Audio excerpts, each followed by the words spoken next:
തടി വിൽക്കുന്ന പോലെ വേണം വെക്കാൻ. രണ്ടുപേരും നിന്നിട്ട് റെഡി വൺ ടു അവിടെ ഇരിക്കാം, ബോർഡ് വെക്കുക, അതിലേക്ക് കയറ്റുക, അതിലേക്ക് കയറ്റുക. അപ്പോൾ നമുക്ക് ഒരു അപകട സ്ഥലത്ത് നമുക്ക് ചെയ്യാൻ പറ്റുന്ന കാര്യങ്ങൾ ഇത്രയേ ഉള്ളൂ. അതിനുശേഷം അത്രയും പെട്ടെന്ന് ആശുപത്രിക്ക് ശ്രമിക്കുക, ബാക്കി കാര്യങ്ങൾ ആശുപത്രി കഴിഞ്ഞിരിക്കുക. പിന്നെ അതുപോലെ തന്നെ ഇപ്പോൾ ഉള്ള താങ്ക് യു സാർ. പ്രിയ കൂട്ടുകാരെ നമസ്കാരം. ഞാനിപ്പോൾ നിൽക്കുന്നത് പാറാട്ട് ഹോസ്പിറ്റലിന് മുന്നിലാണ്. ഇവിടെ പാറാട്ട് ഹോസ്പിറ്റലും മോട്ടോർ വാഹന വകുപ്പും ഒക്കെ ആയിട്ട് ചേർന്നുകൊണ്ട് ഓട്ടോറിക്ഷ ഡ്രൈവർമാർക്ക് ഒരു ക്ലാസ് നടക്കുകയാണ്. നമുക്കതിന്റെ ദൃശ്യങ്ങളെല്ലാം ഒന്ന് കാണാം.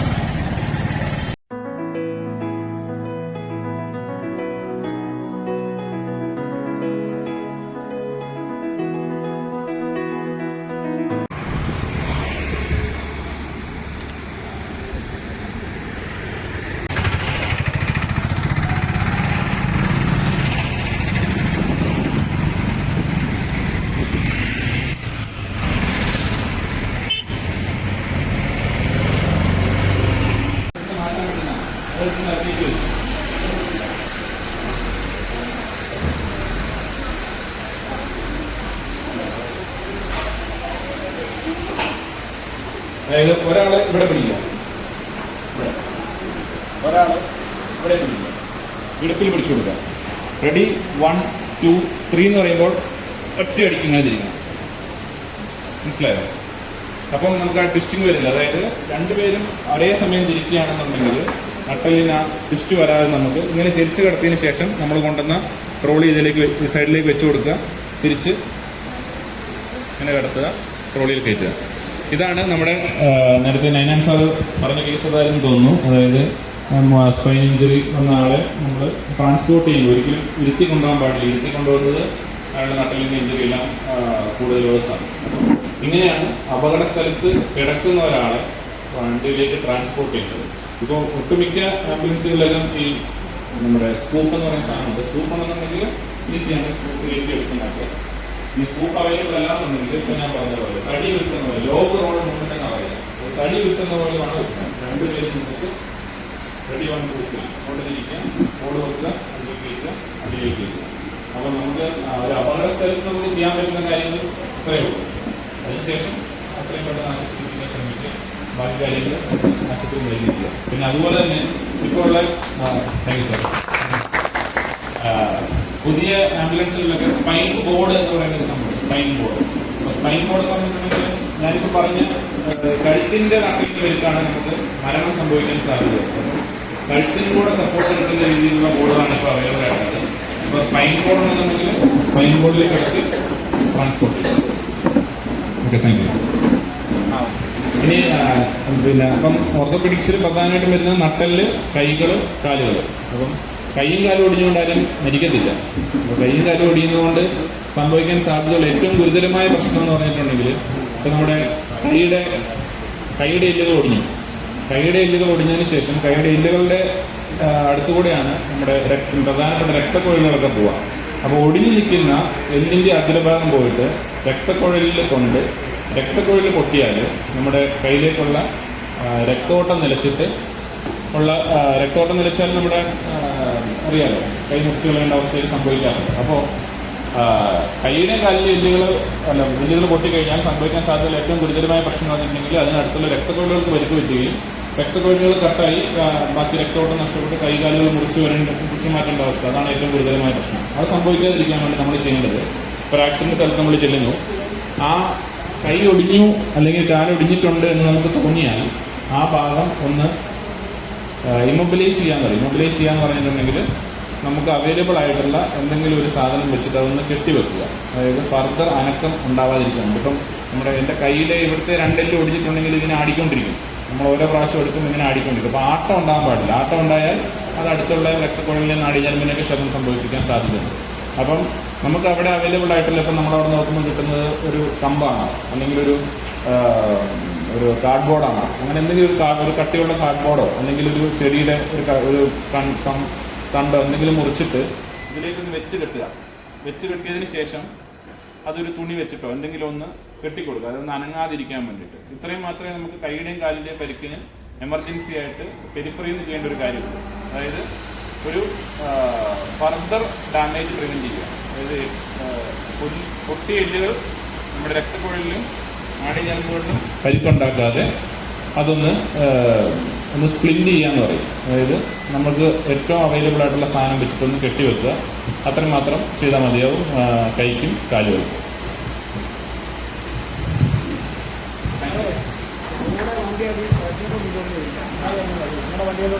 അതായത് ഓട്ടോയിൽ കയറ്റാൻ പറ്റുമോ എന്നുള്ളതാണ് ചോദ്യം.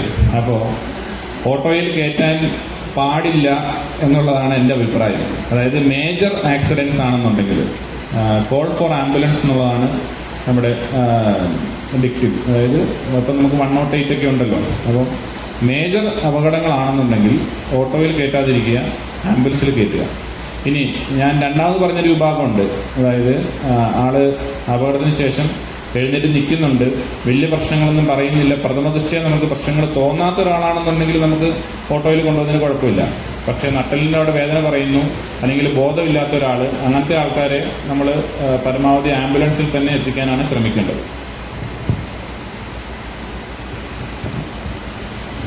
ഇതിൽ 3-4 പേർക്ക് വന്ന് നമുക്ക് CPR ഒന്ന് പ്രാക്ടീസ് ചെയ്യാം. ഒന്നുള്ളൂ.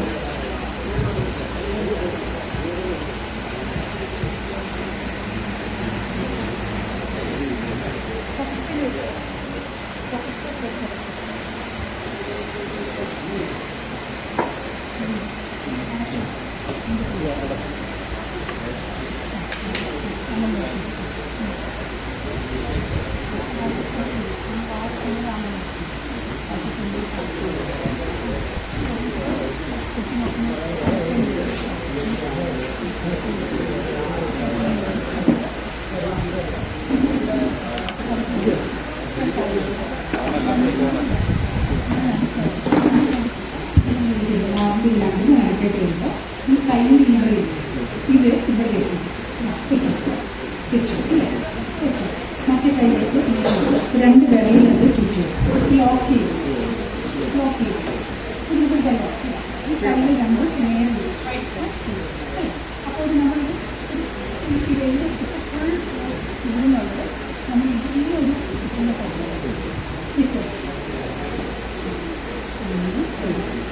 അത് നമ്മൾ വലിയൊരു 2.5 സെന്റിമീറ്റർ ആഴത്തിലായിരിക്കണം പോകുന്നത്.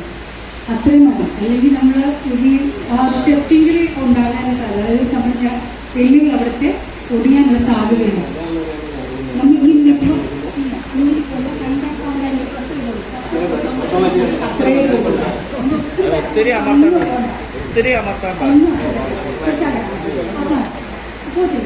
ഇതൊരു മനുഷ്യന്റെ തന്നെ ശരീരത്തിൽ വേണം. 1, 2, 3, 4, 5, 6. അത് ഒരാളാണെങ്കിൽ 30.1, അതായത് 30 പ്രാവശ്യം നമ്മൾ നെഞ്ചിന്റെ അവിടെ അമർത്തുന്നു, 2 പ്രാവശ്യം വായിലൂടെ ശ്വാസം കൊടുക്കുന്നു. 2 പേരുണ്ടെങ്കിൽ ഒരാൾ തലയുടെ അവിടെ നിന്ന് 2 പേര് സഹായം ഉണ്ടെന്നുണ്ടെങ്കിൽ 15 ഉണ്ട് അങ്ങനെ കൊടുക്കും. അങ്ങനെ മാറി മാറി ഇത് ചെയ്യണം. ടയർഡ് ആവത്തില്ല. അങ്ങനെ ഇരിക്കട്ടെ. വേറൊരാളാരെങ്കിലും വേറൊരാളും കൂടി വായോ. ശ്രീ വാ വാ വാ ശ്രീയെ ഇനി വഴി വിളിച്ച് വിടുക.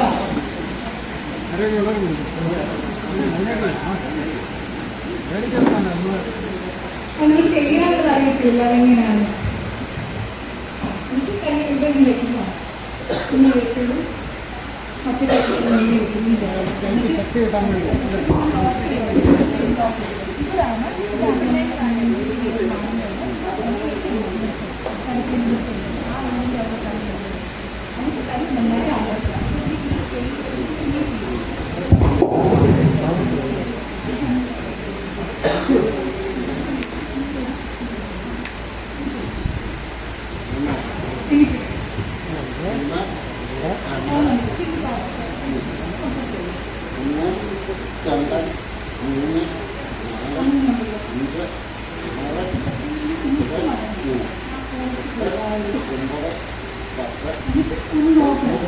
കഴുത്തിന്റെ ഇവിടെ നമ്മുടെ അടുത്ത നാവിലുണ്ട്, അവിടെ നമ്മൾ നോക്കണം പൾസ് കിട്ടുന്നുണ്ടോന്ന്.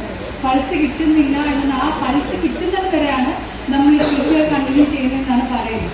അതായത് ഒരു പൾസ് കിട്ടുന്നത് വരെയാണ് പറയുന്നത്. പൾസ് കിട്ടിക്കഴിഞ്ഞ് നമ്മളത് നമുക്കൊരു സേഫ് സൈഡാണ്, ആ സേഫ് സോണിലേക്ക് എത്തുവാണ് രോഗി ആ സമയത്ത്. കുഴപ്പമില്ല. അടുത്ത ആരാണ്? ആയിരിക്കണം, അതായത് നല്ല തറ ഇങ്ങനെ നല്ല സ്ട്രെയിറ്റ് ആയിരിക്കണം, കട്ടി ഉണ്ടായിരിക്കണം. നമ്മൾ നിലത്താണെങ്കിൽ മുട്ടുകുത്തി നിന്ന് നമ്മൾ അപ്പോൾ ഫുൾ മുട്ടുകുത്തുമ്പോൾ നമ്മുടെ കൈ വളയത്തില്ലല്ലോ, നമ്മൾ സ്ട്രെയിറ്റ് ആയിട്ട് നിന്നിട്ട് വേണം നമ്മൾ ആ കൈ വെച്ച് നമ്മൾ കൊടുക്കേണ്ടത്. അല്ലെങ്കിൽ കട്ടിയായി നമ്മൾ സോഫ്റ്റ് ആകുമ്പോഴത്തേക്ക് നമ്മൾ ആ കൊടുക്കുമ്പോൾ അതുപോലെ തന്നെ അത് ഇതാവും. അപ്പം നമ്മൾ അല്ലെങ്കിൽ നമ്മൾ താഴെ ഒരു പലക പോലെ ഡോക്ടർ പറഞ്ഞ് പലകുകളൊന്നും വെച്ചിട്ട് നമ്മൾ ആ പുറകിൽ പലക വെച്ചിട്ട് വേണം നമ്മൾ ഈ ഒരു അത് നമ്മൾ പറയുന്നത് വൈറ്റ് പോകുന്നത്. ഇതൊക്കെ പുറം രാജ്യങ്ങളിലുള്ള നമ്മുടെ നാട്ടിൽ ഇതൊക്കെ ഇപ്പോൾ അവൈലബിൾ ആയി വരുന്നു. അല്ല സർ, ആയി വരുന്നു. പെട്ടെന്ന് ആക്സിഡന്റുകാരല്ല ഞാൻ സർ, CPR കുറിച്ചാണ് ഞാൻ സംസാരിച്ചത്. CPR വെച്ച ലൈഫ് സേവിങ് ഒക്കെയാണ്. ഇത് അപകടത്തിനായിട്ടല്ല. നമ്മുടെ ഇടയിൽ ഒരാൾ പെട്ടെന്ന് കുഴഞ്ഞു വീഴും. ആ കുഴഞ്ഞു വീഴുമ്പോൾ ഉണ്ടാകുന്നത് 3-4 കോസാണ്. 1 ഹൃദയാഘാതം, 2 റെസ്പിറേറ്ററി അറസ്റ്റ്, 3 ചോക്ക് ചെയ്യുന്നു. അപ്പോൾ അതാണ് പറഞ്ഞത്, നമ്മൾ വായെല്ലാം നോക്കണം, പരിശോധിക്കുന്നു. വായിക്കത്ത് എന്തെങ്കിലും ഉണ്ടെങ്കിൽ അതൊരു ചോക്കിങ് കാരണമാണെങ്കിൽ ആഹാരത്തിന് എന്തെങ്കിലും അംശം അത് മാറ്റിയിട്ട് വേണം നമ്മൾ ശ്വാസം എടുക്കുന്നത്. ശ്വാസതടസ്സം എന്തുണ്ടാകും അത് മാറ്റാൻ നമ്മൾ നോക്കണം. പിന്നെ ഇത് ഞാൻ പറഞ്ഞ മൊത്തം ഹൃദയാഘാതത്തിനെ കുറിച്ചും റെസ്പിറേറ്ററി അറസ്റ്റ് വരുമ്പോൾ നമ്മുടെ ഇടയിൽ ഒരാൾ നിലച്ച് വീഴുമ്പോൾ നമ്മൾ ഉടനെ കണ്ടു നിൽക്കുകയോ നമ്മൾ കിട്ടുന്ന ആദ്യത്തെ ഒരു 4 മിനിറ്റ് തുടങ്ങുമ്പോഴത്തേക്കും നമുക്ക് ആ വ്യക്തിയെ രക്ഷിക്കാനുള്ള സാധ്യത ഏറെയുണ്ട്. അതാണ് ഉദ്ദേശിക്കുന്നത്. 4 മിനിറ്റിനുള്ളിൽ നമ്മളൊരു മുന്നിൽ ഒരാൾ കുഴഞ്ഞു വീഴുമ്പോൾ 4 മിനിറ്റിനുള്ളിൽ പെട്ടെന്ന് നിലയ്ക്കുക ചെയ്യുന്നു. അപ്പം നമ്മുടെ രക്തോട്ടം ബ്രെയിനിലേക്കുള്ളത് മറ്റു അവയവങ്ങളിലേക്കുള്ളത് നിലയ്ക്കുമ്പോൾ ഓക്സിജൻ കിട്ടാതെ പോകുന്നു. ആ സമയത്ത് നമുക്കൊന്നും ചെയ്യാൻ പറ്റില്ല പിന്നീട്. അപ്പോൾ ആ കിട്ടുന്ന ആദ്യത്തെ മിനിറ്റുകൾ വളരെ വിലപ്പെട്ടതാണ്. അപ്പോൾ നിങ്ങളുടെ ഇടയിൽ അങ്ങനെ വരുമ്പോൾ എന്ത് കാലത്തിലെന്ന് അറിയാതെ ഇപ്പം വരുമ്പോൾ പെട്ടെന്ന് ഒരു തരത്തിലും പൾസ് ഇല്ല, ശ്വാസം എടുക്കുന്നത് CPR തുടങ്ങേണ്ടതാണ്. അപ്പോൾ നിങ്ങൾ ആരൊക്കെയാണ് നിങ്ങൾ കണ്ണില്ല, നമ്മൾ മാറി നിന്നിട്ട് കാര്യമില്ല. എന്താണെന്ന് അറിയണം, എങ്ങനെയാണ് ചെയ്യേണ്ടതെന്ന് അറിയണം. അത് ചെയ്ത് നമ്മൾ ചെയ്യുക. ഒന്നും വിചാരിച്ചാൽ ചെയ്ത് വലിയ ഒരു പേടിക്കേണ്ട ഒരു കാര്യമല്ല. അതാണ് ഞാൻ പറഞ്ഞത്. വേറെ ആർക്ക് എന്തെങ്കിലും ചോദിക്കാനോ വിഷയങ്ങൾ എന്തെങ്കിലും ഉണ്ടോ?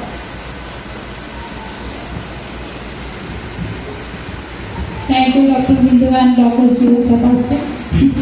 റോഷൻ സാർ അതിൽ സംസാരിക്കുന്നുണ്ട്.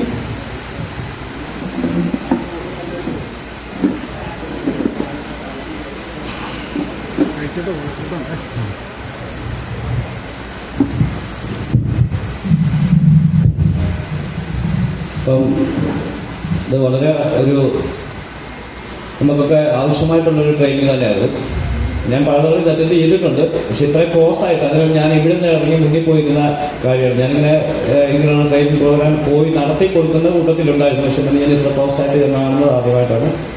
അപ്പം മാഡം പറഞ്ഞത് നമുക്ക് ഏത് സാഹചര്യത്തിലും, പ്രത്യേകിച്ച് ഇപ്പം നമ്മൾ കോവിഡ് വാക്സിനൊക്കെ ശേഷം പലരും പെട്ടെന്ന് കുഴഞ്ഞു വീഴുന്ന മരിക്കുന്നതായിട്ടൊക്കെ കേൾക്കുന്നുണ്ട്. അപ്പം അങ്ങനെ ഒരു സാഹചര്യം നമ്മുടെ ഇടയിൽ ഏത് സമയത്തും ഉണ്ടാകാം. അപ്പം അങ്ങനെ ഒരു കാര്യങ്ങൾ വരുമ്പോഴത്തേക്കാണ് ഈ മാഡം പറഞ്ഞത് കാര്യങ്ങൾ. മറ്റേ ആക്സിഡൻറ്റ് കേസ് മറ്റേ ഡോക്ടർ പറഞ്ഞതാണ് നമുക്ക് ഫസ്റ്റ് എയ്ഡ്. എപ്പോഴും ഫസ്റ്റ് എയ്ഡ് എന്ന് പറയുന്നത് വളരെ ഇമ്പോർട്ടൻ്റ് ആണ്. അപ്പം എന്നോട് പറഞ്ഞത് നമുക്ക് ആക്സിഡൻറ്റ് ഉണ്ടായപ്പോൾ ഉള്ള ആ ഒരു നിയമ നടപടിയൊക്കെ പറഞ്ഞത്തേക്ക് 2 വാക്കൊക്കെ പറയാനും പറഞ്ഞു എന്നുള്ളൊരു അനുവാദമാണ് എനിക്ക് തന്നത്. അപ്പം നമ്മുടെ ആക്സിഡൻറ്റ് ഉണ്ടായിക്കഴിഞ്ഞുള്ള റൂള് തന്നെ നമുക്ക് ആദ്യമേ ഫസ്റ്റ് എയ്ഡ് കൊടുക്കാൻ പറ്റുമെങ്കിൽ ഫസ്റ്റ് എയ്ഡ് കൊടുക്കുക എന്നുള്ളത്, അതാണ് റൂള്. അതിനുശേഷം എത്രയും പെട്ടെന്ന് ഹോസ്പിറ്റലൈസ് ചെയ്യും. അതിനുശേഷം വിത്തിൻ 24 hours നിങ്ങൾ ആ കൺസേൺ ഏത് സ്ഥലത്താണ് പോലീസ് സ്റ്റേഷനിലാണോ അവിടെ നിങ്ങൾ പോയി അറിയിപ്പ് നൽകണമെന്നാണ്. അത് നിങ്ങളുടെ എല്ലാ കാര്യത്തിലും ഈ റിപ്പോർട്ടിംഗ് ടൈമും ഒക്കെ വളരെ ഇതാണ്. കുറഞ്ഞ പക്ഷം നിങ്ങൾ ആ പോലീസിനെ വിളിച്ചു വന്നു. ഇപ്പം എല്ലാ ഓൺലൈൻ കോളിൽ കിട്ടുന്നൊരു കാലഘട്ടത്തിലേക്ക് നമ്മൾ മാറുകയാണ്. ആംബുലൻസ് ആണെങ്കിലും നമ്മൾ വിളിച്ചാൽ എത്തുന്ന ദൂരങ്ങളിലൊക്കെ ഉണ്ട്. കാരണം എവിടത്തെ ആയാലും ആംബുലൻസുകൾ വരാം. പോലീസും ഫുൾ ടൈം റോഡിലുള്ള പോലീസുണ്ട്, ഹൈവേ പോലീസുണ്ട്, പിങ്ക് പോലീസുണ്ട്, അങ്ങനെയുള്ള പോലീസിൻ്റെ വിഭാഗങ്ങളുമുണ്ട്. അപ്പോൾ ഇമ്മീഡിയറ്റ് ആയിട്ട് നമുക്ക് ചെയ്യേണ്ടത് ആദ്യത്തെ ഫസ്റ്റ് എയ്ഡ് എന്ന് പറയുന്നൊരു കാര്യമാണ്. അത് നമ്മൾ പഠിച്ചിരിക്കുന്നത് എപ്പോഴും നമുക്ക് ഗുണമുള്ളതായിരിക്കും, ഒരിക്കലും നമുക്കത് ദോഷം ഉണ്ടാകത്തില്ല. അപ്പം നല്ലൊരു ട്രെയിനിങ് പ്രോഗ്രാമാണ്. അപ്പം നിങ്ങൾക്കൊന്നൊരു അപകടം ഉണ്ടാകും. ഞാൻ പറഞ്ഞ അപകടം എന്ന് പറഞ്ഞാൽ വളരെ വ്യാപ്തി കൂടുതൽ. ഇപ്പം ഞങ്ങൾക്കൊരു ചെറിയ സന്തോഷമുണ്ട്. കാര്യം കഴിഞ്ഞ 2022-23 അപേക്ഷിച്ച് 24 ആക്സിഡൻസിൻ്റെ റേറ്റ് ഒന്ന് കുറയ്ക്കാൻ കഴിഞ്ഞു എന്നുള്ളത് മോട്ടോർ വാഹന വകുപ്പിനും പോലീസിനും വളരെയധികം ഒരു സന്തോഷം അറിയിക്കുന്ന ഒരു കാര്യം ഈയിടെ വന്നു. സർവേ പ്രകാരം 4000-ലധികം ആൾക്കാരായിരുന്നു ഒരു വർഷം മരിച്ചുകൊണ്ടിരുന്നത്. 2022-ലും 23-ലും 4000 എബോവ് ആയിരുന്നു. ഈ വർഷം അത് 4000 താഴെയാക്കാൻ കഴിഞ്ഞു. ഞങ്ങളുടെ എൻഫോഴ്സ്മെന്റ് വിങ് ഞങ്ങൾക്ക് ഒരു മാൻ പവർ സ്ട്രെങ്ത് കുറഞ്ഞൊരു ഡിപ്പാർട്ട്മെന്റാണ്. നിങ്ങൾ ഉദ്ദേശിക്കുന്ന പോലില്ല. ഞങ്ങളുടെ ഡിപ്പാർട്ട്മെന്റിൽ ഏകദേശം 1,70,00,000 വാഹനങ്ങൾ, 1,70,00,000 വാഹനങ്ങളുണ്ട്. ഇതിന്റെ കാര്യങ്ങൾ കൈകാര്യം ചെയ്യാൻ കേരളത്തിൽ മോട്ടോർ വാഹന വകുപ്പിൽ 5,000 പേര് താഴെയുള്ളൂ. അപ്പം ഞങ്ങൾക്ക് നിങ്ങളുടെ പുറകെ ഓടി എത്താൻ പറ്റുമോ ഇല്ലെന്ന് നിങ്ങൾ ചിന്തിക്കുക. ഇതിന്റെ കൂടെ നിങ്ങളുടെ അരികിലേക്ക്, അതായത് റോഡിൽ ഇറങ്ങി ജോലി ചെയ്യാൻ പറ്റുന്ന വിഭാഗം എന്ന് പറഞ്ഞാൽ 500 പേര് താഴെയുള്ളൂ. അപ്പോൾ നിങ്ങൾ ഓർത്ത് വെക്കുക, ഈ 1,70,00,000 വാഹനം ലൈവിലൊന്നും ഉണ്ടാകുന്നില്ല. പക്ഷേ അന്യ സ്റ്റേറ്റിൽ നിന്നൊക്കെ കയറി വരുന്ന എല്ലാം കൂടെ കൂട്ടി ഏറ്റവും കുറഞ്ഞ 1 കോടി വാഹനങ്ങളും നമ്മുടെ കേരളത്തിന്റെ നിരത്തുകളിലുണ്ട്. ഇപ്പം ഈ വന്ന സമയം എന്ന് പറഞ്ഞാൽ നമുക്ക് ഈ ലാസ്റ്റ് ഈ വീക്ക് കഴിയുമ്പോഴത്തേക്ക് ശബരിമല സീസൺ അവസാനിക്കുകയാണ്. ശബരിമല സീസണിൽ നമ്മുടെ കേരളത്തിലേക്ക് ഓടിയെത്തുന്നത് 20 ലക്ഷത്തിലധികം വാഹനങ്ങളാണ്. നമ്മൾ ഇതൊന്നും ശ്രദ്ധിക്കുന്ന പോലും ഇല്ല എന്നുള്ളതാണ്. അത് കോട്ടയം ജില്ലയിൽ കൂടാണ്, എരുമേലി സ്ഥലത്തൂടാണ് ഒരുമാതിരിപ്പെട്ട വാഹനങ്ങളെല്ലാം കയറി പോകുന്നത്. ബാക്കി പത്തനംതിട്ട സൈഡുണ്ട്. എന്നാൽ ഈ 20 ലക്ഷം പറയുമ്പോൾ ഒരു 10 ലക്ഷം വണ്ടി എങ്കിലും ഈ കോട്ടയം ജില്ലയിലേക്ക് കൂടെ കയറി പോകുന്നുണ്ട്. അപ്പോൾ നമ്മൾ രാത്രി പകരമൊക്കെ യാത്ര ചെയ്യുന്ന സമയത്ത് ഹെൽമെറ്റ് ഒന്നും നമ്മൾ ധരിക്കുന്നില്ല. നമ്മുടെ ചുറ്റിനെ കുറിച്ചൊന്നും ചിന്തിക്കുന്ന പോലുമില്ല. നമുക്ക് പറ്റിയാൽ നമുക്ക് നമ്മുടെ കുടുംബത്തിന് എന്നുള്ളൊരു തികഞ്ഞ ആത്മാർത്ഥമായ ചിന്ത നിങ്ങളെപ്പോഴും വണ്ടി ഓടിക്കുന്നുണ്ട്. ഞാൻ ഈ കുട്ടികളെയൊക്കെ പിടിക്കും, ട്രിപ്പിൾ റൈഡിങ് ചെയ്യുന്ന സ്റ്റുഡൻസിനെയൊക്കെ പിടിക്കാറുണ്ട്. കോളേജിലെ സ്റ്റുഡൻസ് ആയിരിക്കും ഏറ്റവും കൂടുതൽ ട്രിപ്പിൾ റൈഡ് ചെയ്യുന്നത്. ഒരു ബൈക്കിൽ 3 പേര്. ഞാൻ അവരെ പിടിച്ചു കഴിഞ്ഞാൽ ആദ്യം ഞാൻ ഈ ബൈക്ക് ഓടിക്കുന്നവരെ ഉപദേശിക്കുക എന്നുള്ള എൻ്റെ ആദ്യത്തെ പരിപാടി. എൻ്റെ ഉപദേശം കേട്ടാൽ പിന്നെ അവൻ 2,000 രൂപ അടയ്ക്കാൻ വന്നവനാണെങ്കിൽ കുറച്ച് സാറേ ഞാൻ 4,000 അടച്ചോളൂ, എന്നെ വിട്ടേക്കാമെന്ന് ചോദിക്കും. അങ്ങനെ പണിയാണ് കൊടുക്കുന്നത്. അപ്പം ഞാൻ അവരോട് ചോദിക്കുന്നത് വളരെ ആത്മാർത്ഥമായിട്ട് ഒരൊറ്റ ചോദ്യമേ ഉള്ളൂ. അത് നിങ്ങളൊന്ന് മനസ്സിലാക്കില്ല. ഞാൻ അവനോട് ചോദിക്കുന്ന, ഈ ബൈക്ക് ഓടിച്ച റൈഡറിനോട് ചോദിക്കുന്നത്, ഈ 3 പേരെ കയറ്റി ബൈക്ക് ഓടിക്കുന്നത് നിയമലംഘനമാണ് എന്നുള്ളത് ഇവിടുത്തെ 5ാം ക്ലാസ് പഠിക്കുന്ന പയ്യനോട് ചോദിച്ചാൽ അറിയാം, അല്ലേ? അറിയാം. 5ാം ക്ലാസ് പഠിക്കുന്ന പയ്യനോട് ചോദിക്കാം 3 പേര് ബൈക്കിൽ കയറ്റുന്നത്. അപ്പോൾ ഇത് നിയമലംഘനമല്ല എന്ന് നിനക്ക് അറിയാവുന്നിട്ടല്ല. ഇതിന് പൈസ അടപ്പിക്കുമായിരിക്കും, ചിലപ്പോൾ പിഴ ഉണ്ടാകും. ഒരുപക്ഷെ നിന്റെ ലൈസൻസ് ഡേഞ്ചറസ് ഡ്രൈവ് അട്രാക്ട് ചെയ്താൽ അവരുടെ ലൈസൻസ് വരെ സസ്പെൻഡ് ചെയ്യാം.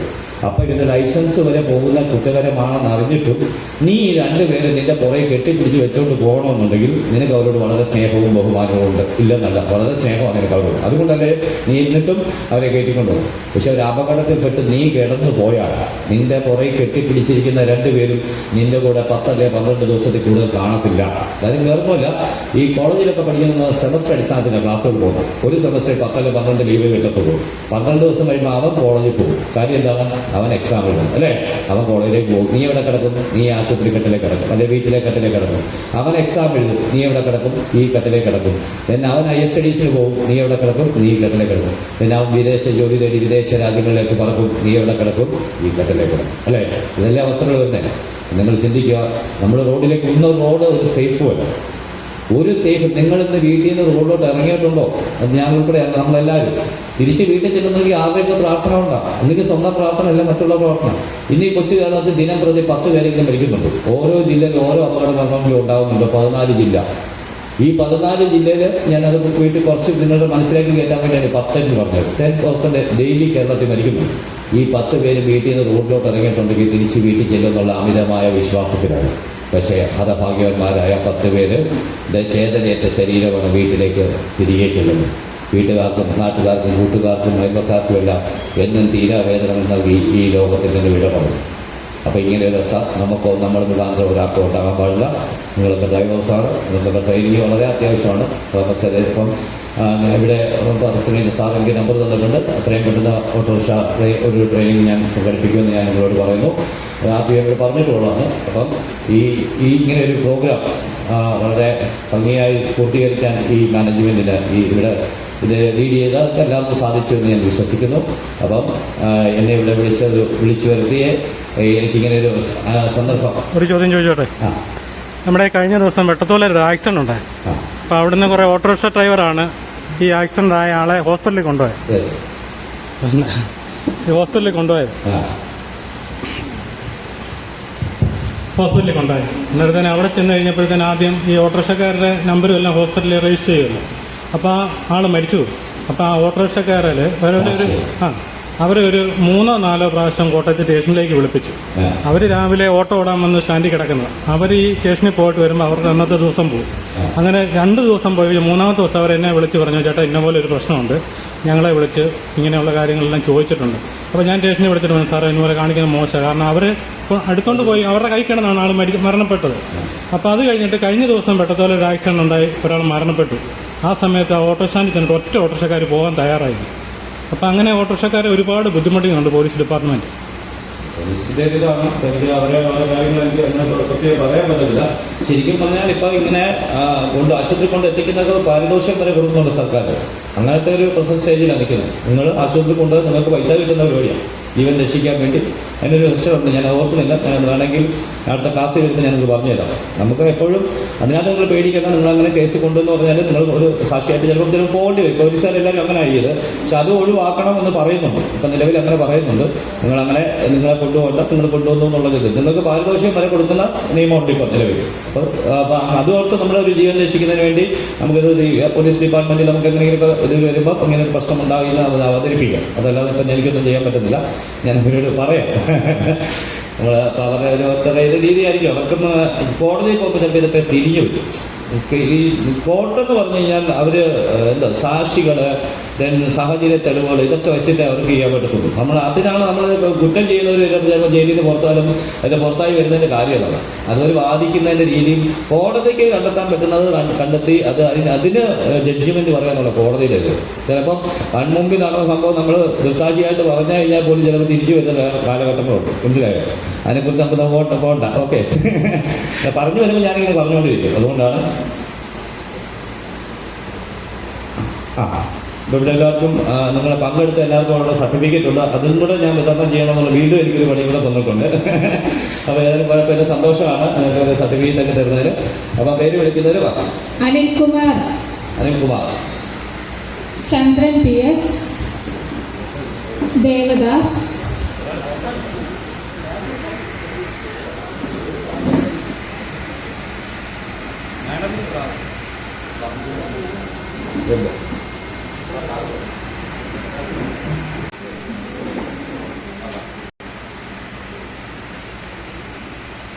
KV Thankappan,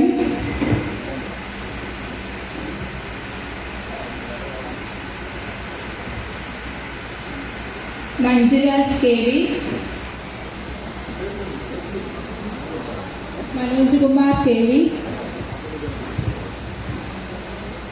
PK Mathew,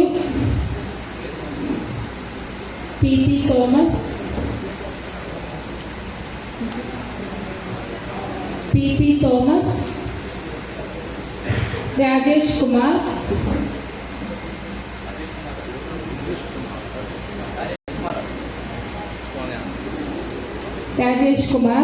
Sasikumar P, Shajimon VS, Shijith K, Sheelamol S,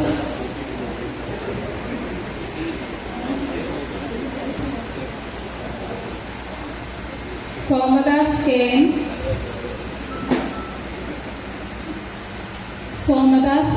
KN, Sreenil PM, Shiju AT, Vijayappan KM.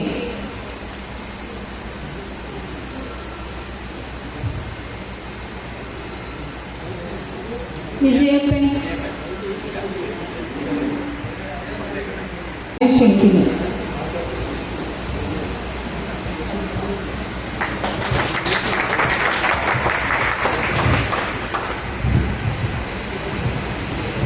നന്ദി പ്രകാശിപ്പിക്കുന്നതിനായി നേഴ്സിംഗ് സൂപ്രണ്ടിയൻ ജിജി മാമനെ ക്ഷണിക്കുന്നു. എൻ്റെ നന്ദി. അപ്പം എന്നെ ഇവിടെ വിളിച്ചു വരുത്തി എനിക്ക് ഇങ്ങനെ ഒരു അവസരം തന്ന ഈ ഹോസ്പിറ്റൽ ഉള്ള എല്ലാ ആൾക്കാരോടുള്ള പ്രത്യേക നന്ദി എൻ്റെ പേരിലും എൻ്റെ ഡിപ്പാർട്ട്മെൻറ്റിൻ്റെ പേര് അറിയിച്ചു കൊടുക്കുന്നു. ഞാൻ നിർത്തുന്നു. നന്ദി. Thank you. ഈ പബ്ലിക് അവയർനെസ്സിൻ്റെ ഭാഗമായി സംഘടിപ്പിച്ച ബേസിക് സെൽഫ് ലൈഫ് സപ്പോർട്ട് പരിപാടിയുടെ അവസാന ഘട്ടത്തിലേക്ക് നന്ദി പറയൽ എന്ന ചുമതലയിലാണ് ഞാൻ നിൽക്കുന്നത്. ആദ്യം തന്നെ ഈ പ്രോഗ്രാമിൻ്റെ ആദ്യ അവസാനം നമ്മുടെ കൂടെ പങ്കെടുത്ത് എന്നും പ്രാർത്ഥിക്കുന്ന, ആക്സിഡൻ്റ് ഒന്നും ഉണ്ടായി ആരും മരിക്കരുത് എന്ന് ആഗ്രഹിക്കുന്ന Kottayam district medical inspector mister Roshan Samuel സാറിനെ ഈ ഹോസ്പിറ്റലിൻ്റെ നാമത്തിൽ നന്ദി രേഖപ്പെടുത്തിയിട്ടുണ്ട്. ഈ പബ്ലിക് അവയർനെസ്സിൻ്റെ ഭാഗമാണ് ഈ ഇങ്ങനെയുള്ള പരിപാടികൾ നടത്തുന്നത്. വളരെ സാമൂഹികമായ പരിജ്ഞാനം എല്ലാവർക്കും ഉണ്ടാക്കി കൊടുക്കുമെന്ന് അറിഞ്ഞുകൊണ്ട് ഇതിന് സ്പോൺസർ ചെയ്ത ജോബ് ഫാമയുടെ ഓണർ ജിനു കെ പോൾ സാറിനോടുള്ള നന്ദിയും ഈ ഹോസ്പിറ്റലിൻ്റെ നാമത്തിൽ അറിയിച്ചുകൊള്ളുന്നു. ഒരു വ്യക്തി നമ്മളുടെ മുമ്പിൽ കുഴഞ്ഞു വീണ് മരിക്കാനിടയാകുന്നതിന് മുമ്പ് എന്താണ് ആ വ്യക്തിക്ക് നമ്മൾ പ്രാഥമികമായി ചെയ്തു കൊടുക്കേണ്ടത് എന്ന് വളരെ വ്യക്തമായി നമ്മളെ പറഞ്ഞ് മനസ്സിലാക്കി തന്ന ഡോക്ടർ ബിന്ദുവിനും ഈ ഹോസ്പിറ്റലിൻ്റെയും മാനേജ്മെൻറ്റിൻ്റെയും നമുക്കുള്ള നന്ദി രേഖപ്പെടുത്തുന്നു. ആക്സിഡൻ്റായി വീണ് കിടക്കുന്ന ഒരാളെ എങ്ങനെ നമ്മൾ ഹോസ്പിറ്റലിൽ എത്തിക്കണം, അതിനുള്ള മാർഗം എന്താണ്, അതിനെന്തൊക്കെ നമ്മൾ സേഫായിട്ട് എത്തിക്കാനായിട്ടുള്ള മാർഗങ്ങൾ പഠിപ്പിച്ചു തന്ന, വളരെ വ്യക്തമായി നമുക്ക് മറ്റുള്ള എല്ലാ കാര്യങ്ങളിലും അതിൻ്റെ ഡീറ്റെയിലായി പഠിപ്പിച്ചു തന്ന ഡോക്ടർ ജിയോ സാറിനുള്ള നന്ദിയും ഈ ഹോസ്പിറ്റലിനെയും മാനേജ്മെൻറ്റിനെയും നമുക്ക് രേഖപ്പെടുത്തുന്നു. ഇങ്ങനെയുള്ള എല്ലാ പരിപാടികളും നമ്മൾക്ക് ഓരോരുത്തർക്കും, നമ്മളുടെ മുമ്പിൽ ഒരാൾ പോലും വീണ് മരിക്കരുത്, അല്ലെങ്കിൽ അതിനുള്ള എന്തറിവാണ് നമ്മൾ നേടിയെടുക്കേണ്ടത് എന്ന് വളരെ ബേസിക്കായി നമ്മളെ പറഞ്ഞു തന്ന് ഇങ്ങനെയുള്ള ഒരു പരിപാടി സംഘടിപ്പിക്കാനായിട്ട് മുൻകൈയെടുത്ത പാറാട്ടുമാർ ഇവാനിയോസ് ഹോസ്പിറ്റലിൻ്റെ CMO ഡോക്ടർ ജോയ് സാറ്, അതുപോലെ തന്നെ സെക്രട്ടറി റെവറൻഡ് ഫാദർ സെക്രട്ടറി പെരിയോർ മറ്റൻ, അഡ്മിനിസ്ട്രേറ്റർ നയനാൻ സാറ്, നമ്മുടെ അഡ്വൈസർ ഇത്രയും പ്രിയപ്പെട്ട ജോൺ സാറ്, ഇവരോടെല്ലാവരോടും ഈ പരിപാടിയുടെ പുറകിൽ പ്രവർത്തിച്ച എല്ലാവർക്കുമുള്ള നന്ദി ഈ ഹോസ്പിറ്റലിൻ്റെയും മാനേജ്മെൻറ്റിൻ്റെയും നമുക്ക് രേഖപ്പെടുത്തിയിട്ടുണ്ട്. നന്ദി ചെയ്തിട്ടുണ്ട്. അതിന് സഹായിച്ചിട്ട് പോകണം.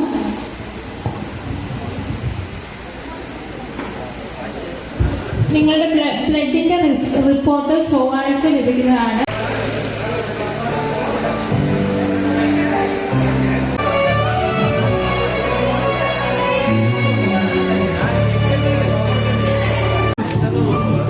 Thank you.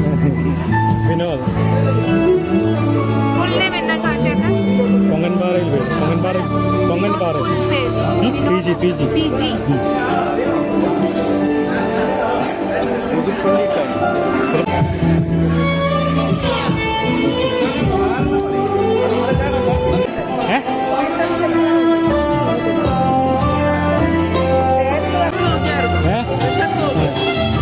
$180